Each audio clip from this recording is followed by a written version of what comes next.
Bangers and mash. You gotta say brilliant. It was definitely brilliant.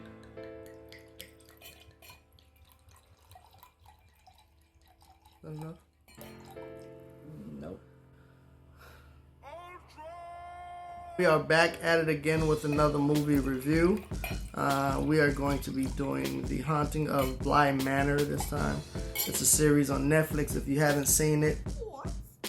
Created by Mike Flanagan. I think it's Mike Flanagan. He also did Dr. Sleep, which we love. If you didn't see that, check that out, Dr. Sleep. And he also did, which is going to be hard for us to make comparisons because they're really two completely different entities, The Haunting of Hill House and The Haunting of Bly Manor. Though the casting and the aesthetics are the same, like The Haunting of Hill House, same actors, but obviously the characters are different, the plot's different, completely different environment. So we love The Haunting of Hill House. Yes, and we did. We read a lot of reviews about The Haunting of Bly Manor, and people were just bad reviews. They just didn't like it. They kept comparing it to The Haunting of Hill House, and it is not the same show. It's completely different. So I would advise going into it that you keep that in mind. Yeah. It is not the same movie. Don't compare them. The Haunting of Hill House was a horror movie. Like, it had you jumping. It was scary. It was this isn't a scary movie. It is, let me think of the best title for it. It is maybe a ghost love story. It's definitely a romantic ghost story. Yeah, a gothic romance, and it is, Yeah. and it's got all the pace of a romance because it's real like it's a slow burn in the beginning. Well, that's what they say, but it at no time watching it was I like, oh my god, will they hurry up and get to the plot? Yeah. Only oh one my episode. gosh, One can they hurry up and get to episode the I was plot? like that, like episode second to last, I think. No, that's because we thought it was the last episode, but like they can't end it like this because we thought it was 8 episodes and it's 9 episodes, right? We thought it was 8 episodes. We're like, this is how they're gonna end it. This doesn't make sense. But is it just me? But like after you watch like a British movie, don't you feel like you got a little bit of British accent? You know what I mean? No. Let me hear it. Go ahead, tell me. Please don't do yours because you just sound like a Jamaican accent. Don't do it. Simply splendid. What? Anyways. We have to talk about the kid. I think every haunting series has to have like children in it, and the children I have to give it up to in The Haunting of Bly Manor. They stood out in both of these series. They have those like isolated shots where it's just the camera and the actor or actress, and they just give up. They just like give a up monologue, their like a monologue, and they just give up their performance. And that could be a heavy load for a child to do. And these kids. The girl who plays Flora, forgive me if I'm saying this wrong, Amelie B. Smith was the girl who plays Flora, and Benjamin Ainsworth is the little kid, and he's creepy. The little boy. The little boy. He's creepy. He's like really disturbing to look at. And so you wouldn't like it if your son was like that, right? She was adorable, but she was still creepy. She was still weird and creepy. I didn't think she was creepy. She was creepy because you didn't know what was going on with her. She was like very strange. She was like she was secretive. She was very jolly and just like there's a lot going on with her.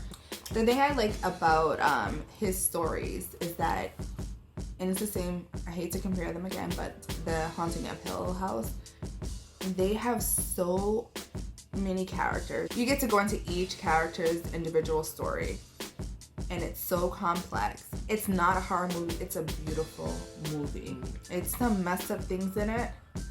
It makes you look at it like, but I guess that's how love is. Like, there's different types of love. Right, and that's what it really displays. Yeah. So if you're going into this and you want to be like creeped out and freaked out, you'll get a little bit of that in each episode. You will get those like little nuggets of like creepiness. Don't get us wrong, but the relationships, the love and the relationships, some of them dysfunctional. Some of them are more than dysfunctional.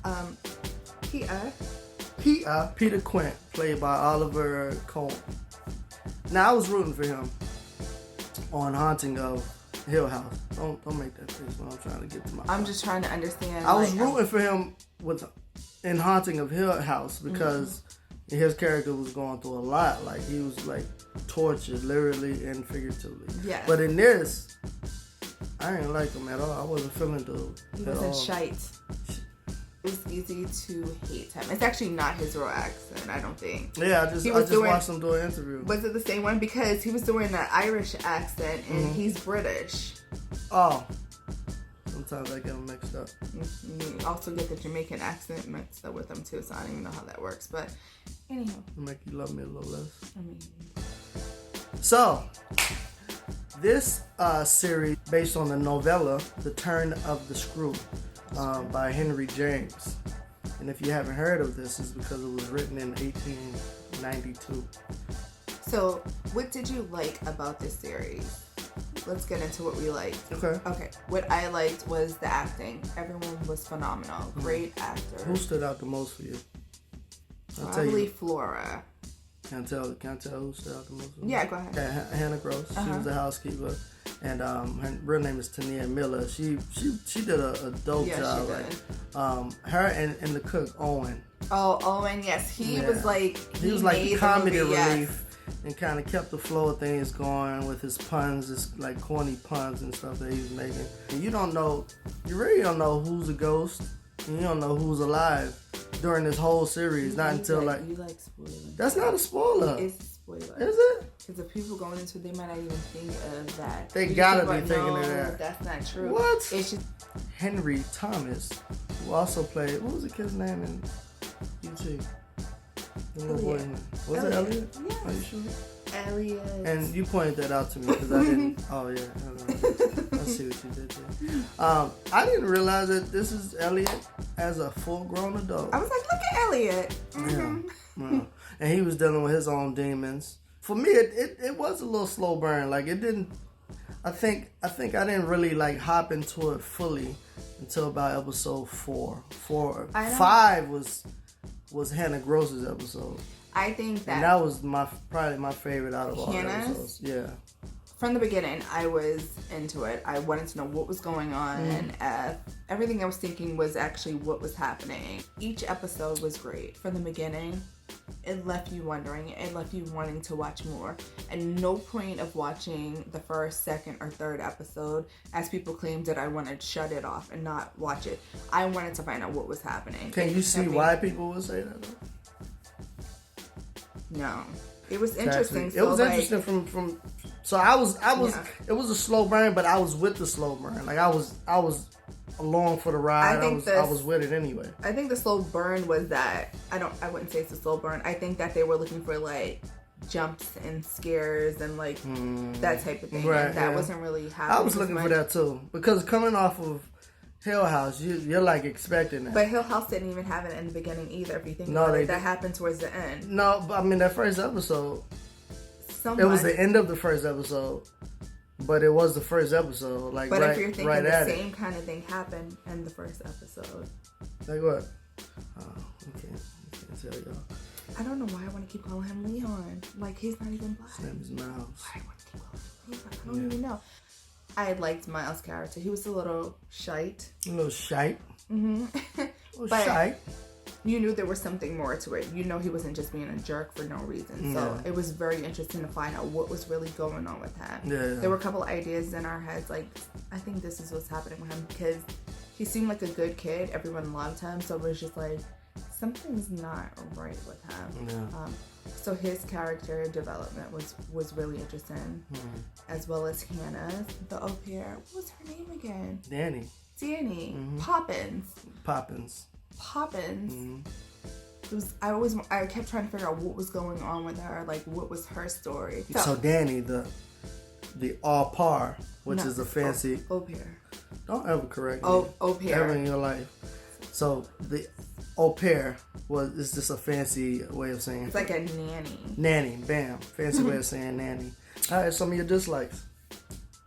I don't think there was anything that I didn't like about it. Like, I came into it expecting a completely different movie than The Haunting of Hill House. I got it. I loved it. That's the thing. I didn't know what to expect because I didn't like. Before, I wasn't trying to compare it. I wasn't trying to compare it. I didn't read up about it at all before entering it. I just knew that I liked The Haunting of Hill House. I knew Flanagan had his hands in this. So I was just like, all right, word. This is gonna be dope. Let's just get into it. I do think episode 8 dragged out a little bit though. It could have been shorter. It definitely could have been shorter. But not shorter, but there's just some elements of that episode that they dragged out a little bit too long. I don't think it was necessary. I kind of liked it. I thought it was a standalone story. I appreciated it for what it was. It was an old ghost story. So yeah, I liked it. I liked that episode. I liked all the episodes. I really don't. There wasn't anything that I didn't like about it. Would you watch it again? I kind of want to. I am gonna watch it again. Yeah. I'm gonna bring Sumi in and watch it again. But Sumi's our daughter. She hadn't seen The Haunting of Hill House. We started watching it, but we didn't finish. So I have to watch it all over again with her. We'll do that when Daddy's at work or something. But I thoroughly enjoyed the series from beginning to end. Okay. I know that not every movie has a happy ending, and I appreciate it. I love it when movies not. Like, I don't want to see everything wrapped up in a neat little bowl. Right. I don't want to see everyone like unicorns and rainbows. Let's be realistic here. Right. I thought it was tragic. It was definitely a tragic story, but it was also a beautiful story. It was. I would definitely recommend this. So, which couple did you like the most out of all? I liked Owen. Owen and Hannah. Owen was my favorite. I was really rooting for them. I know, it was so sad. Would you recommend people watch it? I would definitely recommend. I'll even have my mama watch it. Your mother just probably gonna call you. No. Every episode and ask you what's she going would on. really. Actually, I gotta call her right now because she's out watching movies now. So that's our review. So I recommend you go watch it. Watch it a few times. Just know going into it, it's gonna be slow burn. It's not like a scary, like, oh my god, I'm so scared. It's not like I'm jumping, I'm screaming. Yeah, it's not like that type of. That. But you're gonna, by the end of, not even by the end of the series, like by episode 4 or 5, you're gonna be like on the edge of your seat, wanting to know what's going on. By then you're gonna be invested in all the characters.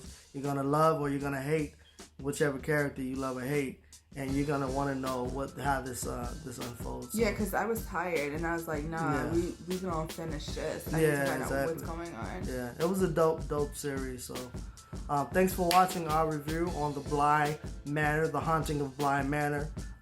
Like, share, subscribe, do all that. Tell a friend to tell a friend. All that good stuff. We are the Carews, and we'll see you again soon. Peace.